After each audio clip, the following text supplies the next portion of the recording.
నాకు యాక్సిడెంటా? నేను నీ కళ్ళ ముందు నిక్షేపంలో ఉన్నాను కదా నానమ్మా. ఇదిగో అలా నిక్షేపంగా ఉండకూడదని మన వసుంధర గారే చెప్పుంటారు అపర్ణ గారు.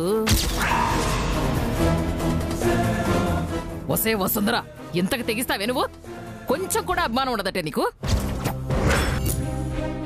వసుంధర గారు అలా ఎందుకు చేస్తారండి? వసుంధర గారి గురించి తప్పుగా మాట్లాడకండి. ఇదంతా చేయాలని వసుంధర గారు ఎందుకు అనుకుంటారు? బాబు ఆనంద్, దీని గురించి నీకు తెలియదు నాయన. పొద్దున అంకురార్పణ పూజలో పాల్గొనడం ఇష్టం లేక కావాలనే తనకు తానుగా దెబ్బ తగిలించుకుని నా ఆటగారాడిని మహాతల్లి. ఇంకా సేపట్లో పెళ్లి కూతురుగా సిద్ధం కాబోతోందిగా, అందుకే ఇలా చేసుంటుంది. ఇదంతా ఎవరు చేశారు, ఎందుకు చేశారు నాకనవసరం. నక్షత్రకు ఏమీ కాలేదు, నాకదే సంతోషం. కాంతమ్మ గారు, ఇక ఈ విషయం ఇంతటితో వదిలేయండి.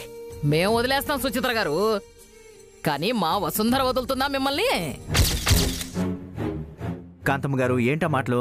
అయినా అలా అబద్ధం చెప్పిన వాడు ఖచ్చితంగా మీకు శత్రువు అయి ఉంటాడు. మీకు శత్రువు అంటే మరి మాకు శత్రువే కదా. దయచేసి ఈ విషయాన్ని ఇంతటితో వదిలేయండి, మేము వదిలేస్తాం.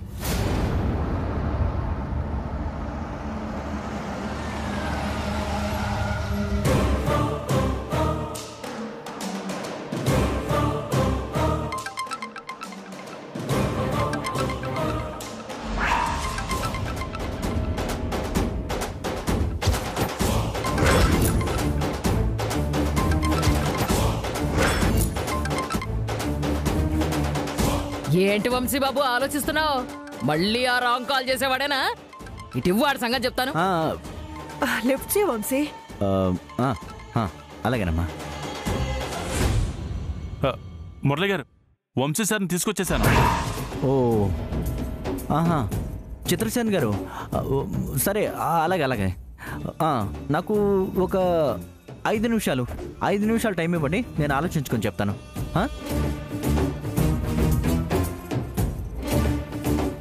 ఏమైంది వంశీ? చిత్రసేన్ గారమ్మా, అది ఇంటికి వస్తాననే అంటున్నారు, అందుకనే. మరి దానికెందుకు ఆలోచించి చెప్తానంటున్నావు? అంటే అదేనమ్మా, బాగా లేట్ అయింది కదా. ఇప్పుడు వస్తానంటే లేదు రేపు ఉదయం వస్తే బెస్ట్ అని, దాని గురించి నేను ఆలోచించి చెప్తాను అంటున్నాను. వసుంధర, అయినా ఇంకా ఇక్కడే ఉన్నావంటే చాలా పనులు ఉన్నాయి కదా, మనం చేయాలి కదా. పద పెడదాం రా.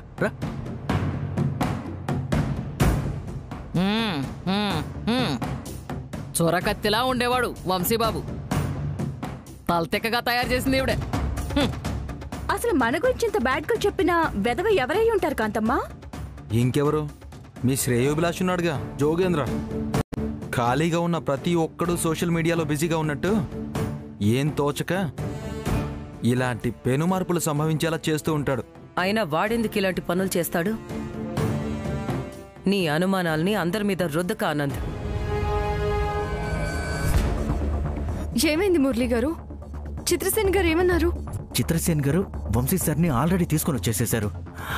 ఇప్పుడు ఆయన్ని లోపలికి ఎలా తీసుకురావాలో అది అర్థం కావట్లేదు. మనం ప్లాన్ చేస్తే ప్లాన్ మొత్తం రివర్స్ అయింది. ఎలా? వసుంధర గారు, ఒకసారి మీరు అప్పట్లో హాస్పిటల్ నుంచి వంశీ సార్ని ఎవరు చూడకుండా అందరి కళ్ళు కప్పి బయటికి తీసుకెళ్లారు కదా, అలాంటి ఐడియా ఏదైనా ఒకటి చెప్పండి. ఆ రోజు నేను హాస్పిటల్ పవర్ అంతా ఆఫ్ చేయించి ఎవరికి అనుమానం రాకుండా బయటికి తీసుకొచ్చాను. నేను వెళ్ళి 5 నిమిషాల పాటు మెయిన్ ఆఫ్ చేస్తాను. ఆ లోపు మీరు వంశీ సార్ని తీసుకురండి. మనం అనుకున్నట్టే జరుగుతుంది వసుంధర గారు. అలాగే.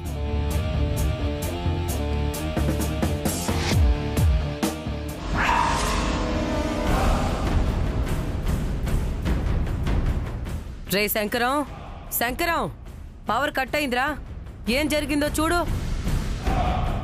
నేను వెళ్ళి చూసొస్తానమ్మా.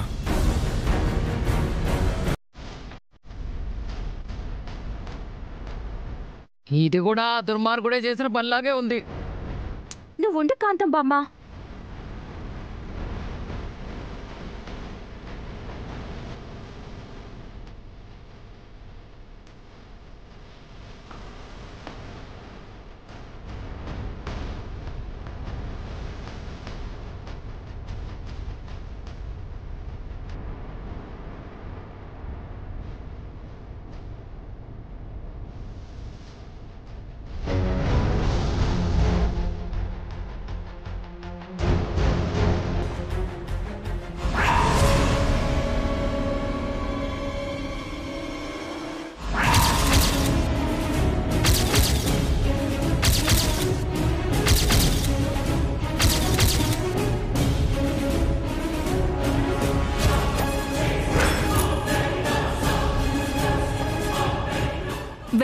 వీళ్ళు కూడా పైన చూడిపడ్డారా ఏంటి?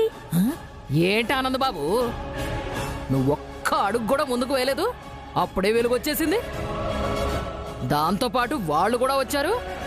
కొంపదీసి మీరంతా ఒక ముఠానా? కాంతం బామ్మగారు, అనవసరంగా అనుమానపడకండి. బహుశా లైన్ మారి పవర్ వచ్చి ఉంటుంది. చిత్రసేన్ గారు ఇంటికి వస్తానన్నారని ఇందాక అన్నయ్య చెప్పాడు కదా, మర్చిపోయారా? అవునవును. అయినా చిత్రసేన్ గారు ఏకంగా డాక్టర్తో పాటే తిరిగి వచ్చేసారేంటి? ఇంకా పిచ్చి తగ్గినట్లేదు. ఈ పెళ్లి దగ్గరుండి జరిపించాల్సింది నేనే కదమ్మా. మధ్యలో ఇలాంటి అవాంతరాలు ఎదురుకాకూడదనే ఇలా వచ్చేసాను. డాక్టర్ గారిని కూడా తీసుకొచ్చేసాను. చాలా మంచి పని చేసావు నాయన. చిత్రసేన్ గారు మా కుటుంబానికి చాలా కావాల్సిన వ్యక్తి డాక్టర్ గారు. ఆయన్ని జాగ్రత్తగా చూసుకోండి. తప్పకుండా అమ్మా. కాకపోతే ఈయనకు ఈ మధ్యనే విదేశీ ట్రీట్మెంట్ మొదలుపెట్టాం. దానికి అనుగుణంగా ఒక గది ఆయన కోసం కేటాయించాల్సి ఉంటుంది. ఆ గదిలోకి ఎవరూ రాకూడదు, ఆరోగ్యం కుదుటపడేంత వరకు. ఆ విషయాన్ని నాకు వదిలేండి డాక్టర్ గారు. ఆ ఏర్పాట్లన్నీ నేను చూసుకుంటాను. మాటల్లో పడి మిమ్మల్ని నేను చూడలేదు, క్షమించండి అపర్ణాదేవి గారు. పర్వాలేదు చిత్రసేన్ గారు, అడిగి తెలుసుకోవడం కూడా సంస్కారమే. ఈ పెళ్లి జరిగేంత వరకు మీరిక్కడే ఉండండి. అలాగేనండి.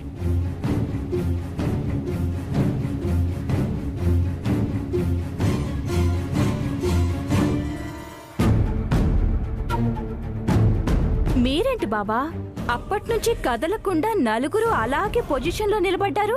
ముందుకు రండి. అంటే అది నక్షత్ర, బయటికి వెళ్ళి రాగానే బాగా ఆకలిగా ఉంది. చీకటిగా ఉంది కదా, ఏం చెప్పాలనుకున్నాను. ఇంతలో కరెంట్ వచ్చింది. మీరందరూ భోజనాలు సిద్ధం చేస్తే అందరం కలిసి భోంచేద్దామని చెప్దాం అనుకున్నాను. ఈలోగా మీరు ఏదో అడుగుతున్నారు. అమ్మా అలేఖ్య, భోజనాలు సిద్ధం చేయమ్మా. చిత్రసేన్ గారితో కలిసి అందరం భోంచేద్దాం.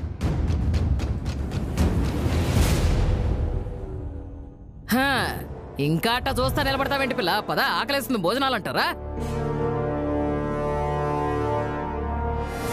అలిక్య, మీరు కూడా వెళ్ళండి, మేము వచ్చేస్తాం.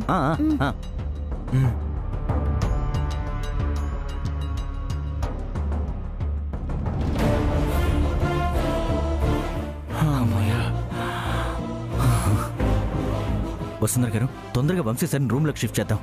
ఎవరు చూడకముందు వెళ్దాం, రండి. పదండి.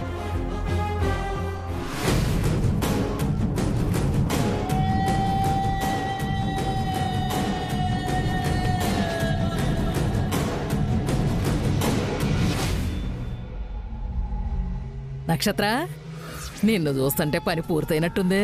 అవును బామ్మ, పాంప్లెట్స్ రెడీ, చూడు.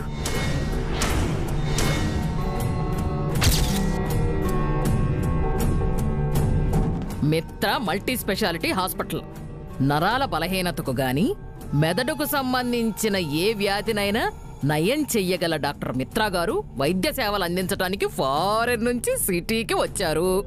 అబ్బో, ఎలా ఉంది మ్యాటర్? చాలా బాగుంది. అపాయింట్మెంట్ నెంబర్ కూడా వేసావు. అదే స్కెచ్ బామ్మా. ఈ పథకం మారుతుందంటావా? అనుమానం లేదు. రేపు అన్ని న్యూస్ పేపర్స్ లో ఈ పాంప్లెట్స్ వస్తాయి. మనింటి పేపర్లో మాత్రమే పెడితే డౌట్ వస్తుంది కదా, అందుకే ఈ ఏరియాకొచ్చే అన్ని పేపర్స్ లో ఈ పాంప్లెట్ ఉంటుంది. అలా అయితే ఏ ఇబ్బంది లేదే. విషయం తెలుసుకుని ట్రీట్మెంట్ చేయించడానికి పరితపించిపోతుంది. వంశీ బావని మామూలు మనిషిని చేయటానికి దీంట్లో ఉన్న నెంబర్కి ఫోన్ చేస్తుంది. బావని తీసుకుని అక్కడికి వస్తుంది. ఇప్పుడు మనకి డాక్టర్ కావాలి. ఏం ప్రాబ్లం లేదే. సీనియర్ మోస్ట్ జూనియర్ ఆర్టిస్ట్ ఒకడున్నాడు. 100 సీరియల్స్ లో ఎప్పుడు చూసినా డాక్టర్ వేషమే వేస్తాడు. మామూలు డాక్టర్ కన్నా కూడా వీడికే ఎక్కువ విషయం తెలిసినంత బిల్డప్ ఇచ్చేస్తాడు. అయితే ఆ ఏర్పాట్లో నువ్వుండు కాంతమ్మా. రేపు వసుంధర మనకి ఫోన్ చేస్తుంది. మనకంటే అదే ఈ పాంప్లెట్ లో ఇచ్చిన కొత్త నెంబర్కి కాల్ చేస్తుంది. ఎలాగైనా వంశీ బావని కోమాలోంచి బయట పడేయాలని అది ప్రాధేయపడుతుంది. అప్పుడు మనం చెప్పిన అడ్రస్ కి వంశీ బావని తీసుకొస్తుంది. ఆ తరువాత కథంతా డాక్టర్ వేషం వేసినాడితో నేను నడిపించేస్తాను కదా. నువ్వు నిశ్చింతగా ఉండు. ముందైతే ఈ పాంఫ్లెట్లు పేపర్లో వచ్చి ఏర్పాటు చూడు. ఆల్రెడీ ఇచ్చే వస్తున్నాను బామ్మ. రేపు తెల్లారితే వచ్చే వార్తల కన్నా ఈ వార్తే ఎక్కువ హల్చల్ చేస్తుంది. వంశీ బాబు, విచిత్రమైన వైద్య సేవలన్నీ అందిస్తాం. పాపం ఎలా తట్టుకుంటావో ఏమిటో. డాక్టర్, ఇప్పుడు ఆయనకి ప్రమాదమేం లేదు కదా? లేదమ్మా, కానీ వంశీ సార్ కండిషన్ మాత్రం మారుతూ వస్తూ ఉంటుంది. ఆయన ఏ క్షణంలోనైనా స్పృహలోకి రావచ్చు. డాక్టర్ రావాలి డాక్టర్. ఎలాగైనా వంశీ సార్ తొందరగా స్పృహలోకి రావాలి. 45 గంటలు ఆయన స్పృహలోకి వచ్చి వసుంధర గారి పక్కన పెళ్లిపీటల మీద పెళ్లి కొడుకులా ఆయన కూర్చోవాలి. అలా జరగాలంటే ఇక్కడికి ఎవరూ రాకూడదు. ఇక్కడ ఏమున్నా ఎవరికీ తెలియకూడదు. కానీ ఇక్కడ జరుగుతున్న పెళ్లి హడావిడి మొత్తం ఆయన చెవులకు వినపడాలి. ఆయనలో చలనం రావాలి. మురళి, వంశీ సార్ ఇంట్లోనే ఉన్నాడని తెలిస్తే ఏంటి ప్రాబ్లం? కుటుంబ సమక్షంలో ఉంటే ఆయన త్వరగా కోలుకుంటారు కదా. లేదు డాక్టర్, ఎట్టి పరిస్థితుల్లో మనం అలా చేయకూడదు. మనం ఇలా చేస్తున్నాం వాళ్ళందరికీ తెలిస్తే చాలా పెద్ద ప్రాబ్లం అవుతుంది. నా కొడుకు తను ప్రేమించిన అమ్మాయిని పెళ్లి చేసుకోబోతున్నాడని అమ్మ చాలా సంతోషంగా ఉంది. ఇప్పుడు అదంతా మోసమని, నేను అసలు వంశీని కాదని తెలిస్తే వాళ్ళు తట్టుకోలేరు. మనం వంశీ సార్ను వాళ్ళకి చూపిస్తే ఈ ఇంటికి మంచి చేసామన్న సానుభూతి కూడా మనమే చూపరంటావా మురళి? ఎంతో గొప్ప ధనవంతుల కుటుంబంలో పుట్టారు వంశీ సార్. చిన్నాళ్ళు మన మధ్య ఉన్నారంటే ఊపిరి కూడా ఎంతో పొదుపుగా పీల్చుకుని మధ్యతరగతి మనుషుల మధ్య చాలా కష్టంగా బతికారని వాళ్ళు బాధపడతారు సార్. తప్పుగా అనుకోకండి మురళి గారు. వంశీ సార్ స్పృహలోకి వచ్చాక మీరు వంశీ సార్ కోసం పడుతున్న వేదన అందరికీ తెలుస్తుంది. వంశీ సార్ని జాగ్రత్తగా కాపాడుకుంటూ వచ్చింది మీరే అని తెలుస్తుంది. కానీ వసుంధర గారు, వంశీ సార్ని స్పృహలోకి తీసుకురావాల్సింది మాత్రం మీరే. మీరొక్కరు మాత్రమే ఆ పని చేయగలరు. మీ ప్రేమ మాత్రమే ఆయన్ని ఈ స్థితిలో నుంచి స్పృహలోకి తీసుకురాగలదని నాకు నమ్మకం ఉంది. చిత్రసేన్ గారు, వీళ్ళిద్దరినీ కలిపింది మీరు. ఇప్పుడు పక్కపక్కనే ఉన్న స్థితిగతుల్లో మారిపోయి ఉన్నారు. వంశీ సార్ మర్చిపోయిన జ్ఞాపకాల్ని గుర్తు చేసి ఆయన మళ్ళీ స్పృహలోకి వచ్చేలా మీరు చేయండి. తప్పకుండా మురళి, నేను ప్రయత్నిస్తాను. గుడ్. డాక్టర్, 2 రోజుల పాటు ఎంత కష్టమైనా సరే కనురెప్ప వేయకుండా వంశీ సార్ని జాగ్రత్తగా గమనిస్తూనే ఉండండి. ఆయనలో చిన్న చిన్న చలనం వచ్చినా సరే ఆయనకు కావలసిన వైద్య సహాయాన్ని అందించండి. అండ్ ఈ విషయం ఎవరికి తెలియకుండా, ఎవరికి ఎలాంటి అనుమానం రాకుండా జాగ్రత్త వహించండి. వంశీ సార్ స్పృహలోకి వచ్చాక ఇక్కడి నుంచి వెళ్ళిపోతావు మురళి?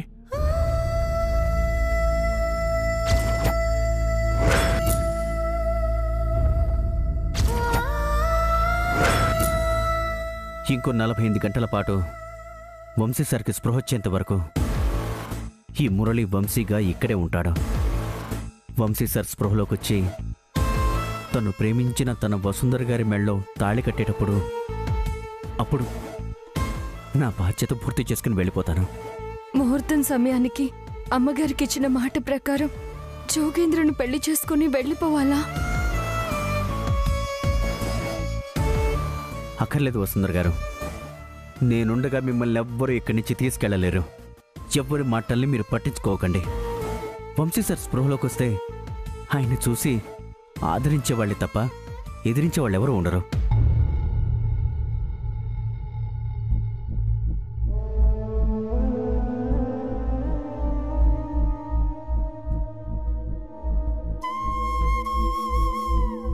వంశీ సార్, నేను అధైర్యపడకుండా ఉండాలంటే మీరు స్పృహలోకి రావాలి. నేను మిమ్మల్ని మళ్ళీ పాత వంశీ సార్లా చూడాలి. మీ సెక్రటరీగా పనిచేయాలి. నా కోసం మీరు స్పృహలోకి రండి సార్. మీరు స్పృహలోకి వచ్చి కొంతమంది దుర్మార్గుల నుంచి నన్ను కాపాడండి. మీ మాటతో ఆగిపోయే అపర్ణాదేవి మేడం, మీరు ఎదురు పడితే అందరిలో సంతోషం. భరోసా ఇవ్వండి వంశీ సార్.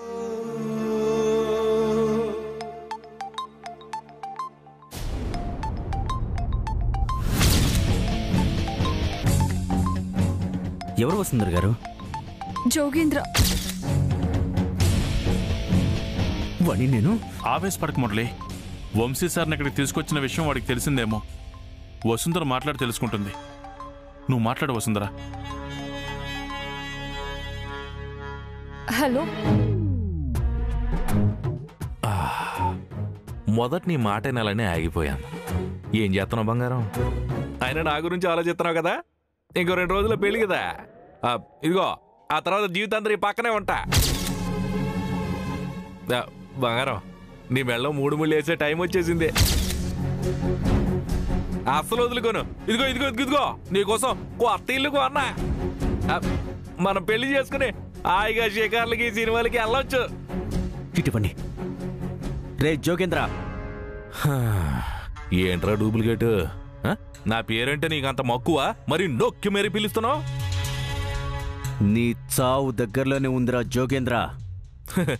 రేయ్, దగ్గరలో జరుగుతుంది నా చావు కాదురా, వసుంధరతో నా పెళ్ళే. కలలు కంటున్నావా? కన్నకాల్లో నిజం కాబోతున్నాయి. ఆయన వంశీగడు ఏం చేయలేక అడ్డంగా పడుకున్నాడు. ఆఫ్టర్ ఆల్ డూప్లికేట్ గడివి నువ్వేం చేస్తావురా నన్ను? ఇదిగో ముందు నా ఫోను వసుంధరకి ఇవ్వు. వసుంధర నేను పర్సనల్ గా మాట్లాడుకోవాలా. ఇవ్వకపోతే ఏం చేస్తావురా? ఏం చేస్తానో తనకు తెలుసు. అదేంటో నీకు తెలిసిందనుకో, తట్టుకోలేవు నువ్వు. రే జోగేంద్ర. చూసావా బంగారం, నువ్వు నా మీద ప్రేమతో ఎంత సున్నితంగా పిలిచావో. ఆ మురళిగారు చూడు, ఆడి కరుగ్గా మాట్లాడడం తప్ప ఏటీ తెలీదు. ఇదిగో బంగారం, నువ్వు పెళ్లికి రెడీ అయిపో. నీకు మంచి గిఫ్ట్ ఇవ్వబోతున్నా. అలాగే జోగి. వంశీ సార్ స్పృహలోకి రాకముందే ఆ జోగేంద్ర గారిని చంపేయాలి వసుంధర గారు. వంశీ సార్ స్పృహలోకి వచ్చాక వాడే గుండె పట్టుకుని చచ్చిపోతాడు మురళి గారు. చూస్తూ ఉండండి. అబ్బో వసుంధరా. రే జానే, మీరు డాన్స్ బాగా ప్రాక్టీస్ చెయ్యండి. పెళ్లిలో మీ వదినే బాగా ఇంప్రెస్ చెయ్యాలి, ఓకేనా? అన్నా, పెళ్లి కల వచ్చేసిందే బాలా అనే పాట పెట్టమంటావా, వేరే పాట పెట్టమంటావా? నిజమేరా జానే, వచ్చింది పెళ్లి కల కాదురా, పెళ్లి ముహూర్తం. అయితే నెక్స్ట్ ఏంటన్నా? అరే మీ వదినికి పెద్ద గిఫ్ట్ ఇవ్వబోతున్నాను రా నేను. ఏంటన్నా గిఫ్ట్? ఓరా నేనే పెద్ద గిఫ్ట్, ఇంకా గిఫ్ట్ ఎందుకురా? ఓరే మీ వదినికి నన్ను నేను సమర్పించుకుందాం అనుకుంటున్నాను రా. శ్రీమతి గారు, ఏమండో శ్రీమతి గారు? శ్రీమతి గారు, నేను మిమ్మల్ని పిలుస్తున్నానని నాతోనే ఆడుకుంటారా? బయటికి వెళ్ళిన వాళ్ళు మళ్ళీ గదిలోకి రాకుండా ఉంటారా? మీరు వచ్చేంత వరకు నేను కూడా ఈ గదిలోనే ఉంటాను.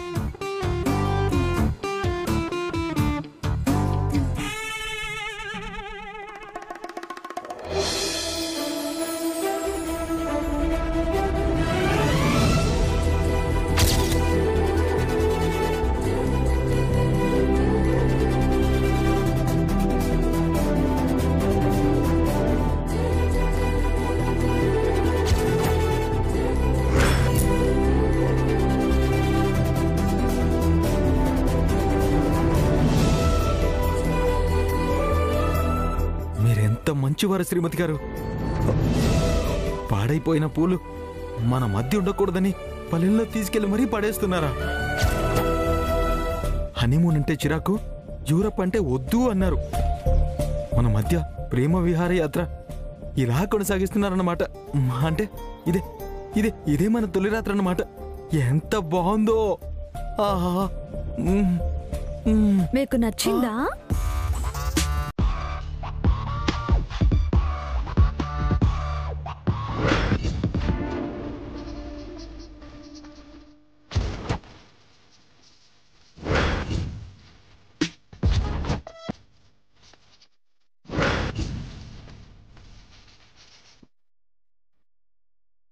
శ్రీమతి గారు,